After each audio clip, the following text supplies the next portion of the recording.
안녕하세요. 워런 버핏처럼 매일 신문을 박준호와 함께 읽으면서 투자의 고수가 됩시다. 웜의 신박 오늘 12월 24일 크리스마스 이브 날입니다. 모두가 다 메리 크리스마스 되시길 바라겠습니다.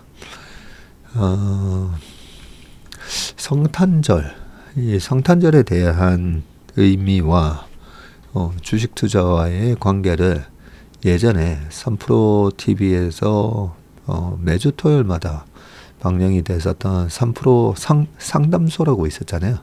저랑 김동원 소장님이 같이 진행을 하고 거기 이제 가수분들도 나오셔가지고 노래도 들려주시고 그리고 사연도 읽어드리고 했었는데 그 3프로 상담소가 상당히 좋은 프로였는데 없어져서 좀 아쉽긴 한데요.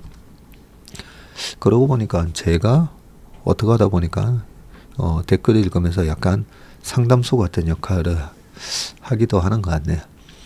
그때 크리스마스 이브 날 방송을 한 적이 있었는데 그때 이 크리스마스가 주식시장하고의 아주 밀접한 연관관계가 있다라는 설명을 제가 한번 드린 적이 있습니다. 그 얘기 잠깐만 하고 신문 읽도록 하겠습니다. 우리가 투자를 할 때 주식에 대한 내가 투자하는 기업에 대한 기본적 분석, 기술적 분석 이런 것도 중요하지만 우리가 투자하고 있는 이 주식시장 그리고 자본주의 이 자본주의가 우리 삶에 어떤 역할을 하는가 이런 좀 큰 그림을 우리가 알고 투자를 하면 훨씬 좀 마음이 편하거든요. 댓글에서 전문의 마음은 누가 이래 붙잡아 주나요? 라고 김미화님이 하셨던 것 같은데 그 큰 기준과 중심이 있어야 우리가 투자를 할 때 마음 졸이지 않고 불행한 투자를 하지 않게 된다라고 생각합니다. 그러면 이 크리스마스가 성탄절이잖아요. 예수님이 태어나신 날인데 요한복음 3장 16절에 이렇게 돼 있죠.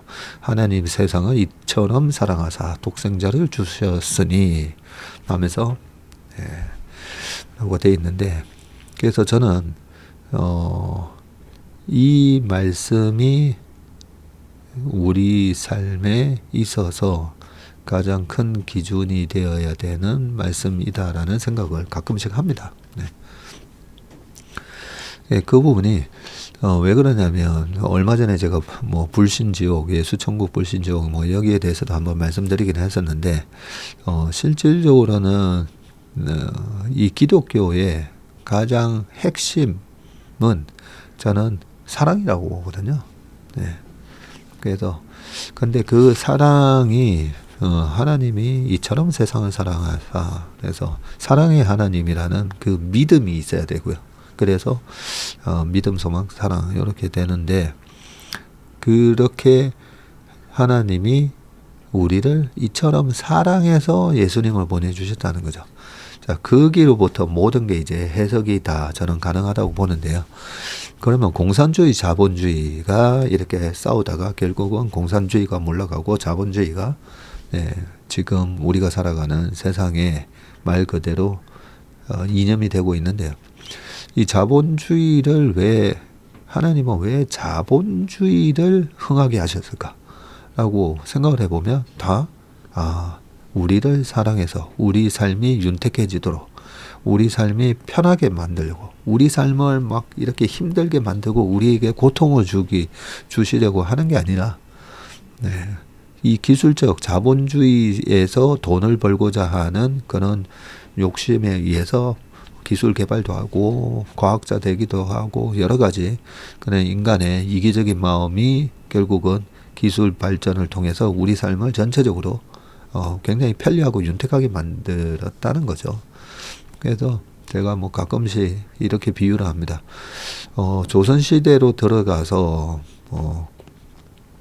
세종대왕으로 살 것인가 아니면 지금의 삶을 살 것인가.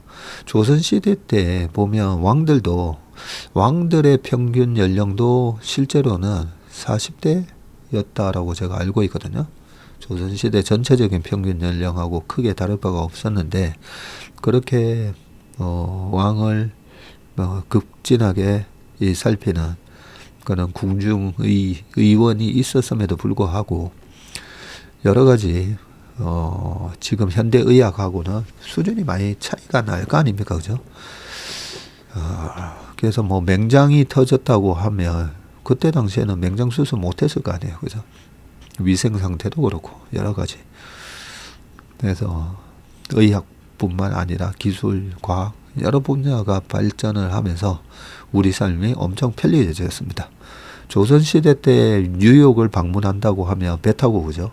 네, 그 배 타고 가다가 뭐 또 어떤 일이 발생할지도 모르고. 근데 지금은 비행기 타면 14시간 만에 딱 가고, 샌프란시스코를 가고 싶다? 비행기 타고 딱 가면 됩니다.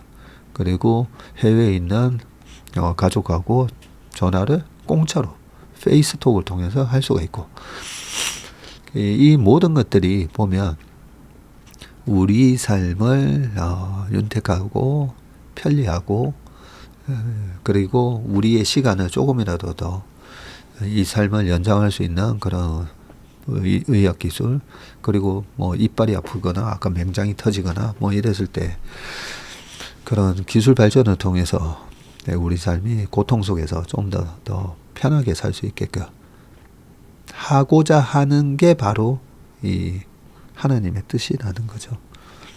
네. 그래서 우리가 주식 투자를 할 때도 보면 우리 삶을 윤택하게 해주는 기업은 뭔가. 네. 한때로는 그런 얘기도 있잖아요. 무기, 방산, 그거는 사람을 죽이는 살상 무기일 수가 있기 때문에 투자하지 말아야 된다. 예, 이런 말씀을 하시는 분들도 계시고 그 부분에 많은 부분에 공감하지만 때로는 그런 이 악의 무리들로부터 지키는 수단이 되잖아요. 그래서 어떻게 보면 예전에 그는 악의 무리들이 더 강해졌다기보다는 이 자본주의에서 훨씬 더 돈을 많이 번 나라들이 더 강대해져 가지고 그나마 지금 좀 평화로운 세상을 우리가 살고 있는 거 아닙니까, 그죠? 그래서 이 성탄의 의미가 실제로 주식 투자로 생각을 해봐도 우리 삶을 더 윤택하게 만들어주고 우리의 시간과 우리의 건강을 더 향상시켜주고 늘려주고, 또 하나 유현준 교수님이 얘기하셨던 공간 개념, 그죠? 네, 우리가 살아가는 이 바운더리의 공간을 더 이렇게 확장시켜 줄 수 있는 그런 기술을 가진 회사에 투자를 해서 그들을 그런 회사에 내 돈을 투자해주고, 그러면서 나도 하나의 좀 자부심이 생기는 거죠. 우리 인류의 그런 발전에 내가 조금이라도 내 돈을 투자해서 기여를 해주고 있다. 그러다가 망하면 어떡하려고? 주식 투자하다가 손해나면 어떡하려고? 그런 위험을 부담하면서 내가 투자해 주는 거잖아요. 그런데 그렇게 투자를 했을 때 결국은 뭐 10개 중에 10개가 다 이익이 나지는 않겠지만 거기서 수익이 발생하고, 손해난 거 이익 난 거 이래 합쳐보면 결국은 그래도 물가 상승보다는 훨씬 웃도는 수익을 안겨주고, 네, 그런 게 바로 주식 투자다라고 생각을 하고 있습니다. 자, 그러면 여기까지 하고 댓글 살짝 좀 보고 넘어가겠습니다.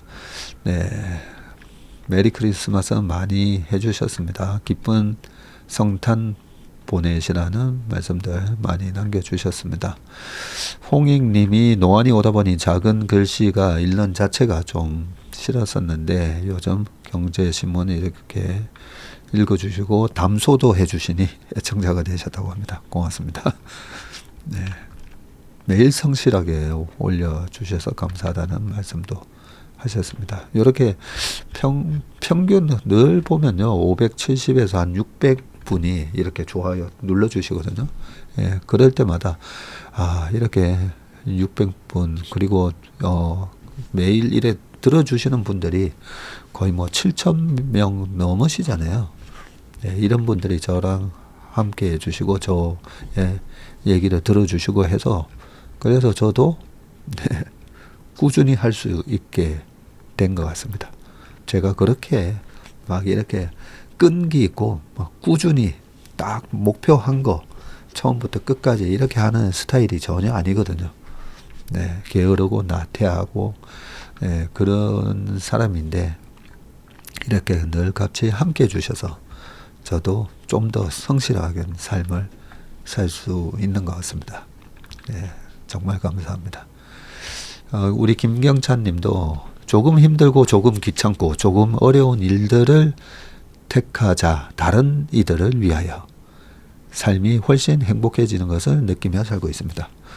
맞습니다. 우리 워런 버핏 할아버지께서 말씀하셨습니다. 다른 사람을 위한 삶을 살기 시작할 때 너의 새로운 인생을 발견하게 될 거다라고 하셨습니다. 아까 우리 김미화님 맞으시네요. 전문의 마음은 누가 잡아줄까요? 네. 자, 그러면 기사로 넘어가 보겠습니다. 네. 이렇게 가끔씩 악플 써주시는 분들도 계십니다. 이창승 님이신데 도대체 박사님 말은 어떻게 들어야 되는 건지 어제 다루고 오늘 다르니 대체 뭐가 기준이냐 이렇게 말씀을 해주셔서 내가 그랬나? 또 이렇게 반성도 해보고. 자, 그러면 첫 번째 기사입니다. 사실 오늘 또 기분 좋은 날이 하나 있습니다. 이 성탄절 날에 기쁘다 구주 오셨네잖아요. 근데 오늘 오후에 저희 아들이 들어옵니다. 아들하고는 축구를 12년을 축구를 같이 하다 보니까 원래 아빠들이 딸 바보잖아요. 근데 저는 딸 바보이기도 한데 되게 아들 바보이기도 합니다. 어떻게 이 아들만 생각하면 이 가슴이 이렇게 설레어지고 그렇습니다. 첫 번째 기사 보여드리겠습니다. 펠란티어 등 테크 기업 방위 산업 노린다라고 되어 있습니다.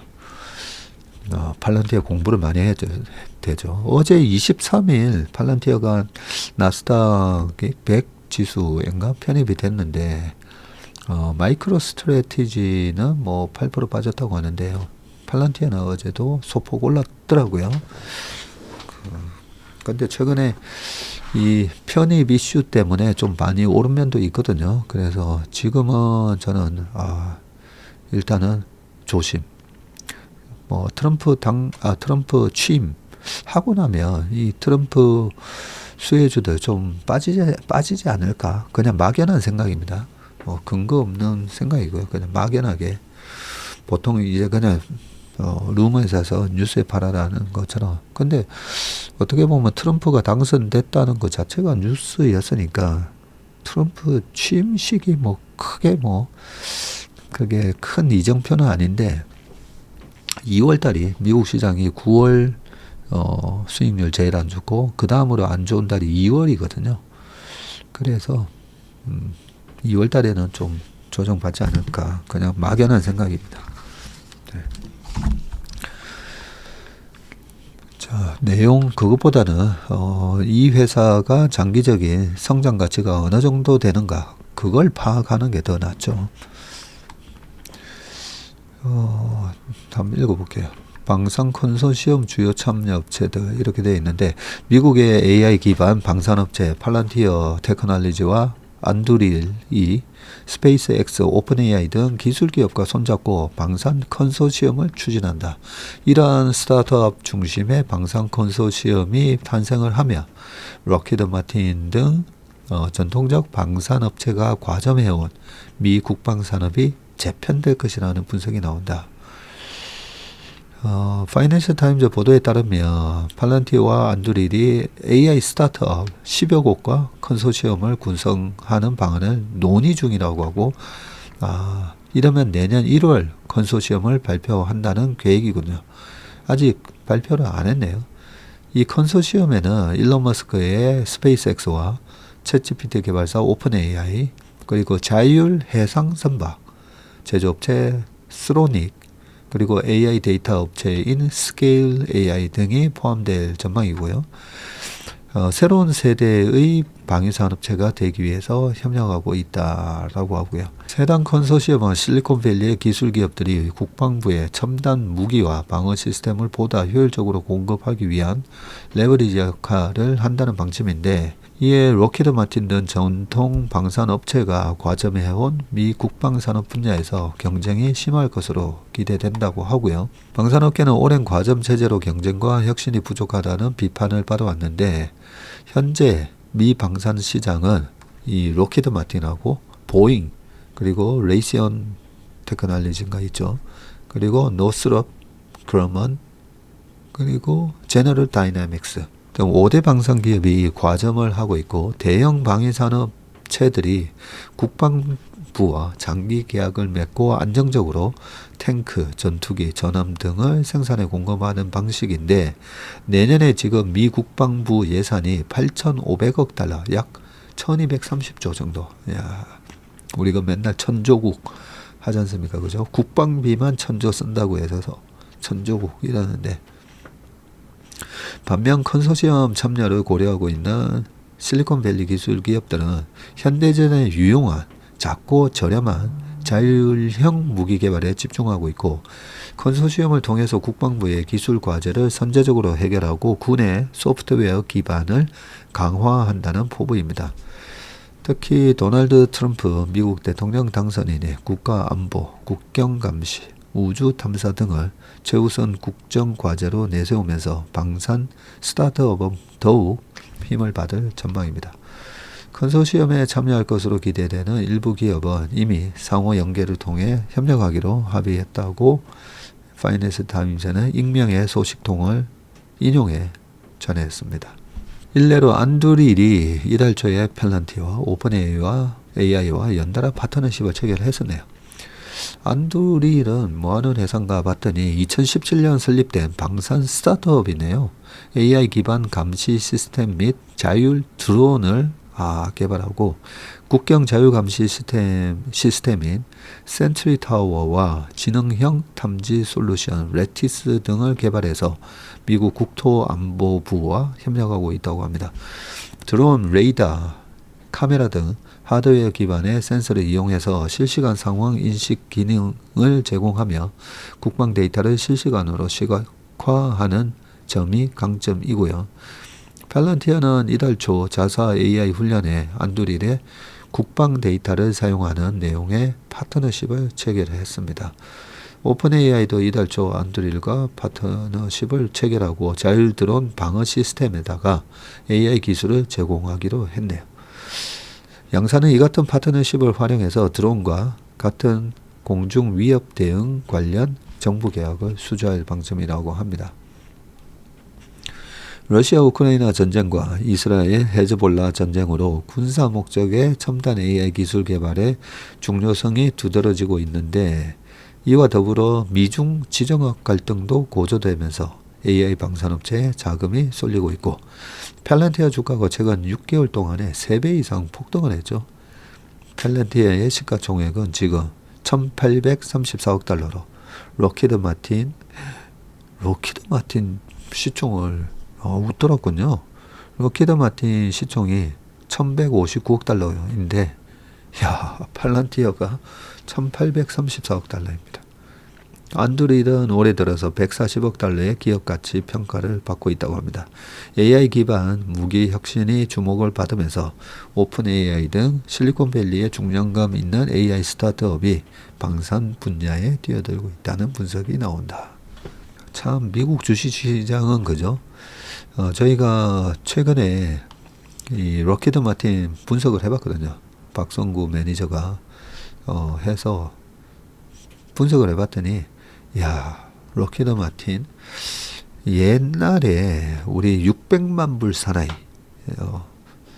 이 얘기하면 너무 나이 들어 보이는가요? 600만 불 사나이 이런 거 보면 미국 차들 엄청 크잖아요. 보면 그런 엄청 큰 자동차가 1979년 2차 오일 쇼크 겪고 1980년 초에 이 고물가 고금리를 겪으면서 이 미국 차들이 몰락하게 되고, 그때 경박단속하게 만든 일본 자동차가 네, 미국 시장의 시장 점유율을 확 늘리게 됩니다. 그래서 록히드 마틴을 공부를 해보니까 그때 70년대 미국 자동차 같은 느낌이 드는 거예요.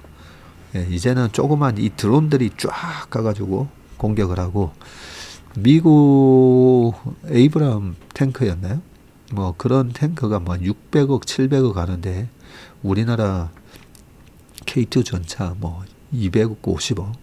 근데 훨씬 날렵하고, 그런 것도 봐도 우리나라의 전차가 약간 일본차 개념이고, 미국의 탱크나 이런 게 너무 오버 스펙? 약간 그런 느낌도 들고 하는데, 그래서 우리나라 방산이 최근에 이런 드론과 같은 새로운 신무기에 오히려 더 적합한 뭐 이런 걸로 저희가 이래 공부하면서 결론을 내렸던 것 같은데,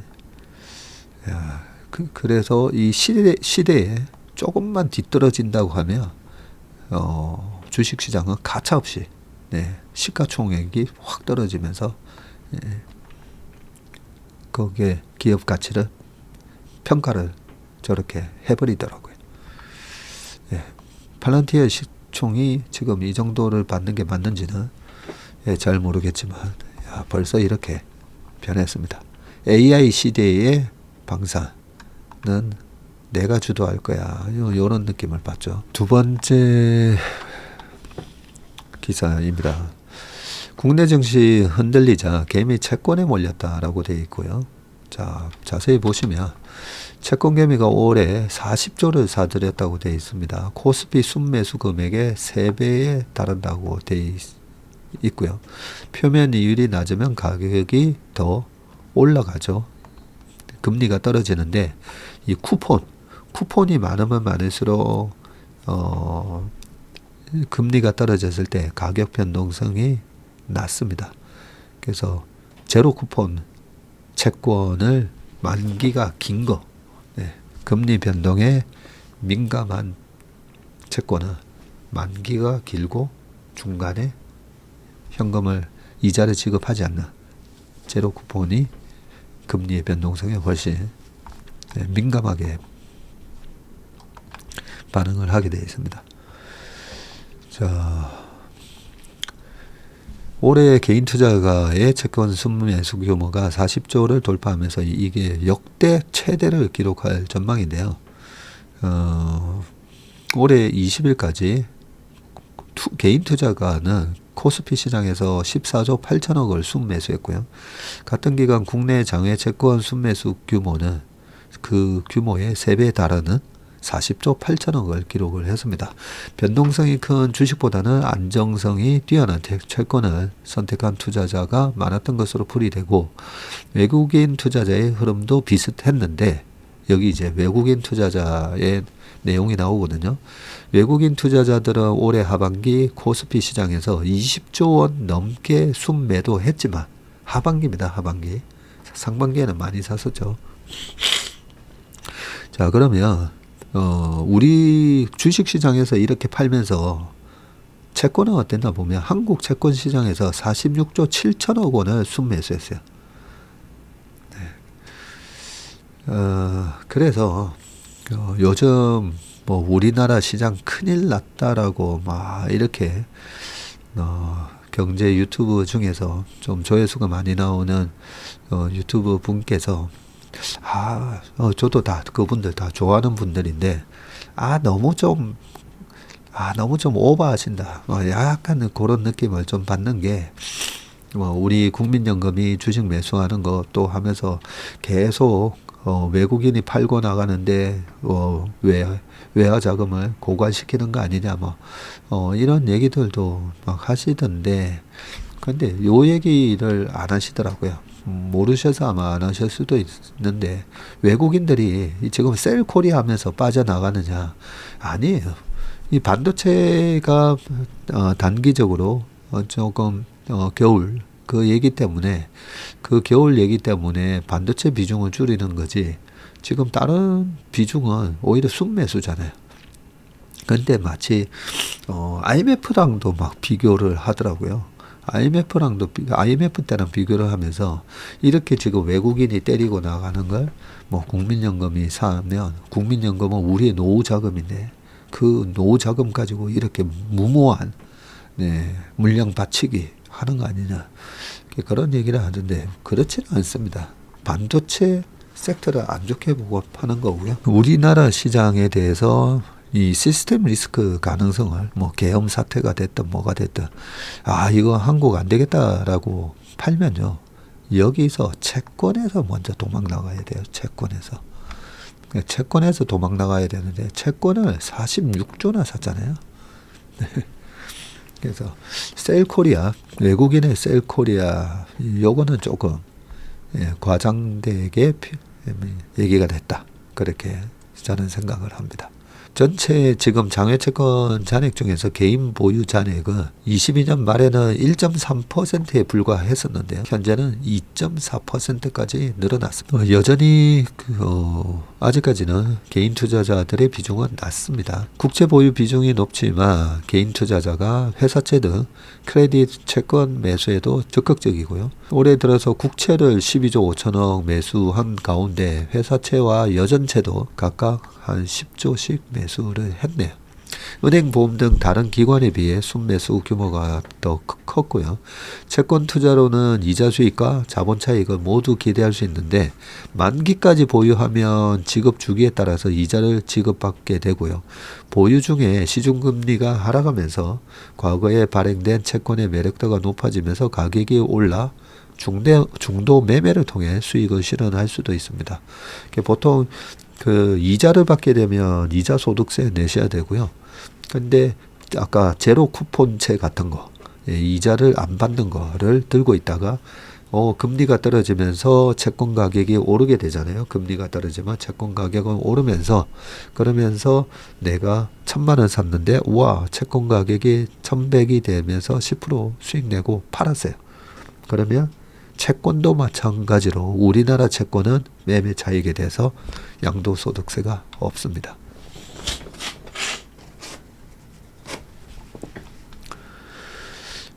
밑에 내용은 한번 확인을 해보시길 바라겠습니다. 자, 세 번째 기사인데요. 로레알, K뷰티, 닥터G 인수라고 되어 있거든요. 요즘 로레알 차트도 보면 안 좋았어요.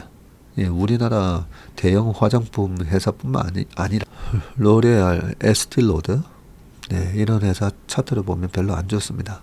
안 좋은데 M&A를 하는 그런 부분인데 왜 얘네들은 우리나라 기업을 M&A 했을까?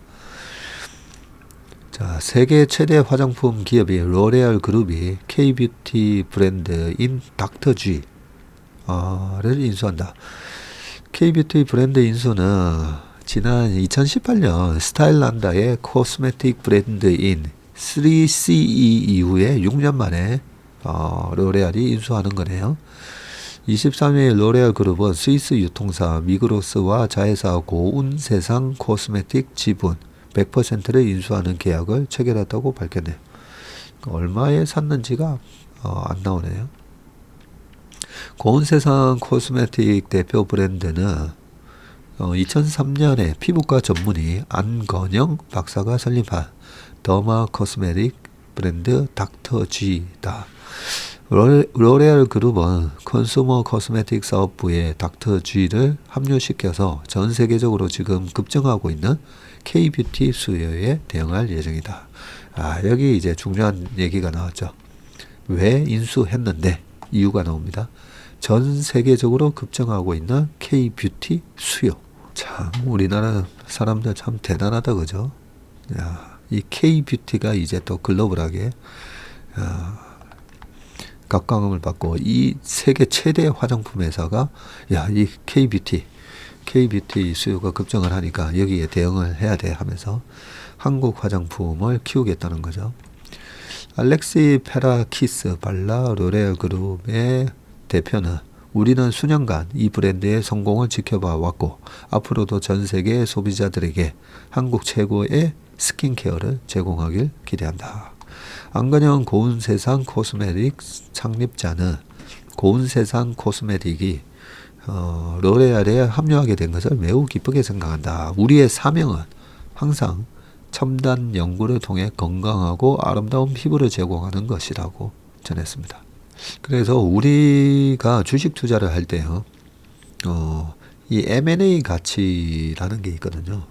보통은 기업 실적만 보고 이제 투자하시는 분들은 주가가 이 여러 가지 특히나 뭐 시클리컬 기업, 반도체도 마찬가지입니다.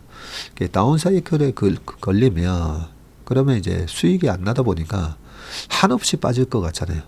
근데 한없이 빠지지 않습니다. 뭐 반도체 같은 경우에는 PBR 0.9, 뭐 1.0, 뭐 이렇게 거기서 사면 어느 정도 추가적인 하락 리스크보다는 나중에 업사이클이 됐을 때 또 올라가고 그런 식으로 얘기했을 때 왜 0.9이고 왜 1일까?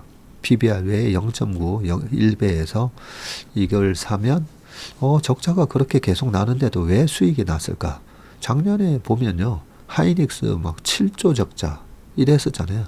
하이닉스가 2조 8천억, 2조 막 이렇게 적자를 내는데도 작년에 보면 하이닉스 주가가 계속 꾸물꾸물 막 올라왔잖아요.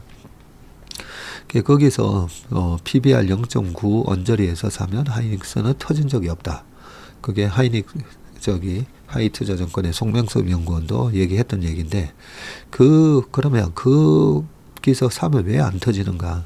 그게 그 회사가 가지고 있는 유무형 자산의 이 가치가 있는 거거든요. 그래서 그것보다 더 떨어지지 않아요? 지금 당장 실적이 안 나오니까 더 떨어지면 그 회사에 대한 M&A 매력도가 높아지게 되는 겁니다. 이에서 지금 저 회사의 무형의 가치까지 다 생각을 해보면 한 150조 해야 될 것 같은데, 야, 주가가 70조까지 박살났네? 그러면 그 M&A 가치를 보면서 매수가 들어온다는 거죠. 그러면서 단기적인 1년 정도의 이 다운 사이클은 뭐 견뎌도 돼. 어차피 나중에 올라올 때 돈 많이 벌 거니까 이러면서 매수가 들어오게 됩니다. 그래서 실적이 안 나는 구간에 들어갔을 때는 우리가 항상 이 M&A 가치를 생각할 줄 알아야 되는데, 요 개념을 얘기하는 분들이 사실 많지는 않습니다. 계속 이제 실적만 쳐다보면서 실적이 안 나올 때는 막 팔아버리고, 미국 기업, 한국 기업 다 똑같습니다. 그래서 아무튼 우리나라 기업들이 이 M&A 가치가 꽤 커지고 있습니다. 피부 미용, 특히나 요 K-뷰티 쪽에서는 상당히 글로벌하게 경쟁력이 있는 것 같더라고요. 자, 그 다음 기사 보겠습니다. 필동 정답, 트럼프에 두고 보자. 우리말에 두고 보자는 주로 부정적인 감정이나 의도를 담아 사용이 되죠. 승부에서 패했을 때 두고 보자는 나중에 갚아주겠다는 의미가 있고, 상대에게 경고할 때 두고 봐라는 말은 후회하게 될 것이라는 위협도 될 수가 있습니다. 만일 두 사람 사이에 힘의 균형이 있으면 이 말이 무섭지 않을 수 있다. 하지만 절대적 강자가 이런 표현을 쓰면 약자는 불안에 떨 수밖에 없다. 그렇죠. 서로 삐까삐까하면 야, 나중에 학교 끝나고 봐 이랬을 때 무섭지 않은데, 학교에서 짱 먹는 애가 야, 나중에 학교 끝나고 수업 끝나고 봐 이러면 좀 무섭죠. 최근 트럼프 세계에서 짱 먹는 우리 트럼프 당선인은 두고 보자, We will see라는 표현을 자주 한다. 그렇네요. We will see라는 표현 자주 본 것 같습니다. 그게 두고 보자네요, 진짜. 일단 자신이 원하는 것이 무엇인지 툭 던지고 간혹 기한을 제시하고 SNS에다가 두고 보자 글을 올린다. 구구절절 배경 설명도 생략하고 협상과 대화 노력도 없고 상대가 그 말에 경고나 위협의 정도를 가늠해 알아서 대응하기를 유도한다. 지난 21일 SNS에 올린 두고 보자가 그런 경우인데, 이날 한 행사에서 트럼프가 미국 기업과 해군이 사용하는 이 파나마 운하의 통행료에 대해서 완전한 갈취로 당장 끝내야 한다고 주장했고요.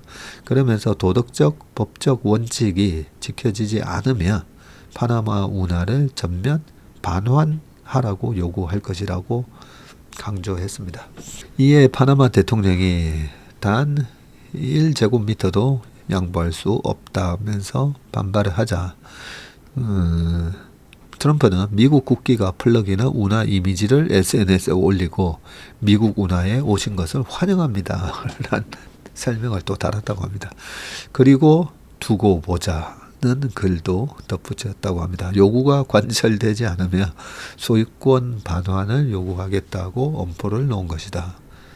근데 이게 미국 건가요?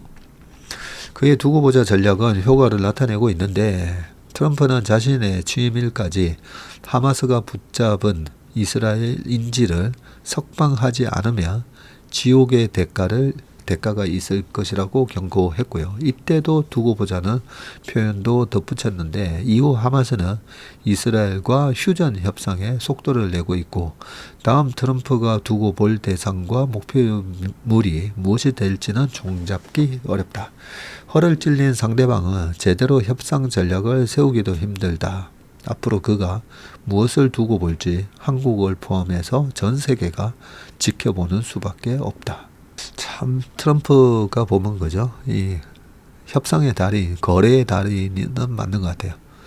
아직까지 그 트럼프의 저서 거래의 기술인가 그거 못 읽어봤는데 이번에는 꼭 한번 읽어봐야 될 것 같습니다. 자, 그 다음 기사입니다. 프랭클린 템플턴이 M7 랠리가 끝날 것, 소외 종목에 집중해야 된다. 이런 내용이 나왔군요. 자, 최근 몇 년간 뉴욕 증시에서 이 M7, 매그니피선트 7을 위시한 시가총액 상위 기술 대기업들이 주요 시장 대비 초과 수익률을 거뒀지만 이러한 초과 성과는 이제 끝날 것이라는 분석이 나왔고요. 스티븐 더버 프랭클린 템플턴의 리서치 센터장은 글로벌 주식시장에서 최근 몇 년간 미국은 소위 M7이라고 불리는 이 빅테크들의 초과 성과는 이제 끝날 것으로 보인다고 밝혔네요. 그는 주식시장의 강세가 지속되기 위해서는 그동안 소외됐던 종목, 섹터, 지역이 편입돼야 한다고 강조했고요. 특히 글로벌 주식시장은 성장률, 수익성, 밸류에이션 등에 힘입어 성장할 것으로 보이며 미국이 다시 한번 더 선두를 이끌 것으로 본다면서도 2025년에는 글로벌 주식시장의 주도권이 빅테크에서 다른 섹터로 넘어갈 것이라고 예측을 했습니다. 도버 센터장은 2025년 5가지 주식 투자 테마로 요 5가지 나옵니다. 인프라, 그다음에 디지털 금융, 그리고 지속 가능성, 그리고 AI, 그리고 5번째가 인구 구조의 변화 등을 꼽았네요. 전 세계적으로 교통, 에너지 및 통신 분야의 인프라 구축에 대한 필요성이 더욱 대두되면서 이게 인프라가 교통하고 에너지, 통신입니다. 네, 에너지는 지금 AI 때문에 그죠? 전력 수요가 급증하고 있는 부분이 있으니까 그게 SMR로 갈지 아니면 LNG 발전소를 더 세울지 그리고 에너지 효율화하는 여러 가지 기술들 있을 거고 통신, 교통이 있고요. 그리고 디지털 금융 또한 금융산업의 탈중개화, 혁신 및 성장을 가속할 촉매제 역할을 할 것이라는 설명이고요. 인구 구조의 변화 추세는 지속해서 자산 축적 및 자산 관리에 영향을 미칠 것이라면서 거의 모든 산업에 걸친 AI 기술의 급속한 도입은 운영 방식에 큰 영향을 미치면서 기회를 창출할 것이라고 진단했습니다. 그리고 일각에서 제기되는 미국 증시의 밸류에이션 고평가 문제에 대해서는 향후 몇 분기에 걸쳐서 성장과 혁신이 가속화될 가능성을 감안하며 현재의 가치평가가 오히려 너무 낮게 책정된 것일 수도 있다고 평가를 했네요.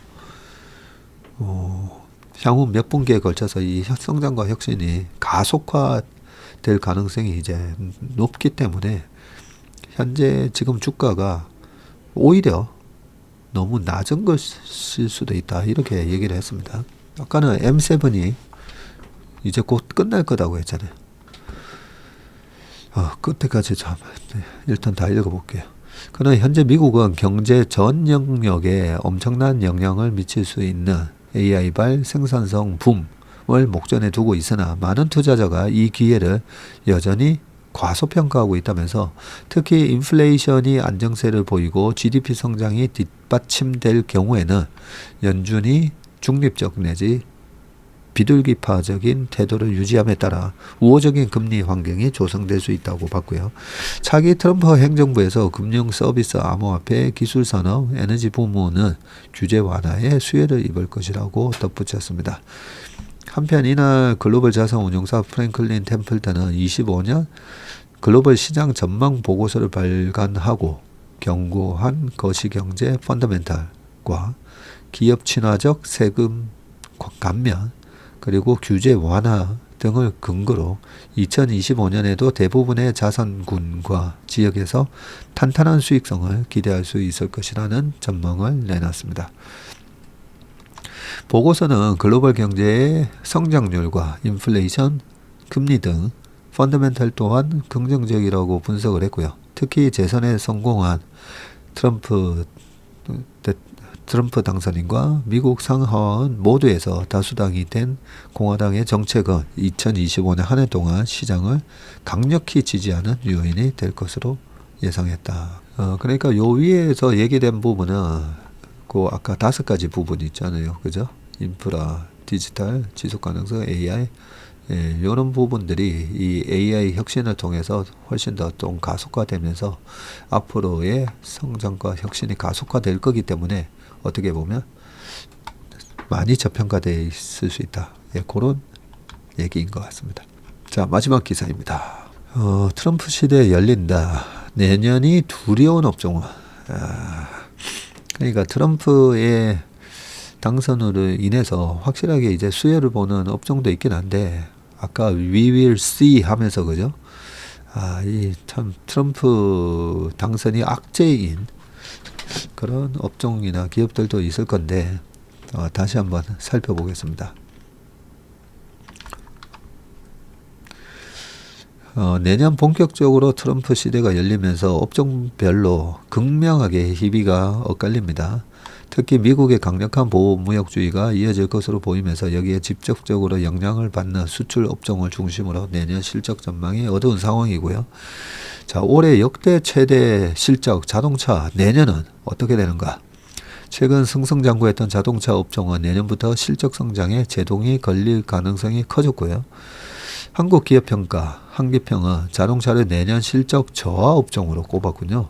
그리고 한신평과 나이스신용평가, 나이스신평은 실적 유지, 그래도 내년에도 실적 유지는 될 거야 라고 조금 엇갈렸다, 그죠? 자동차 업종 중에서 현대차는 올해 글로벌 시장 지위 개선과 수익성, 우수한 수익성 유지 등의 영향으로 신평사 3사 모두로부터 신용등급 AAA로 상향이 됐습니다.